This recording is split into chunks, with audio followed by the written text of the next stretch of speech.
3 erreurs à éviter pour la pizza napolitaine contemporaine. Faites attention surtout au dernier. Première erreur, un point du pâton trop important par rapport à la taille de la pizza.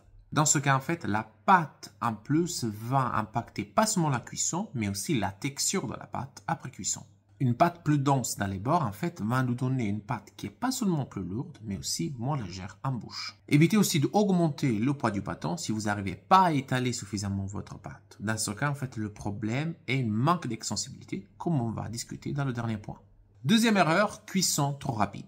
La pizza napolitaine contemporaine est cuite dans des temps relativement courts, moins de 2 minutes, à des températures plutôt élevées au-delà de 400 degrés. Dans cette fenêtre de cuisson si petite, une cuisson trop rapide par rapport au poids du pâton et à l'hydratation peut empêcher la correcte gélatinisation de l'amidon. Le résultat sera une pâte qui, après cuisson, deviendra très rapidement caoutchouteuse et lourde en bouche. Troisième erreur, obtenir à la fin de notre repos une pâte qui manque d'extensibilité. La pizza napolitaine contemporaine nécessite en fait d'un gluten bien extensible pour donner le meilleur résultat possible en termes de facilité de travail, mais aussi texture après cuisson.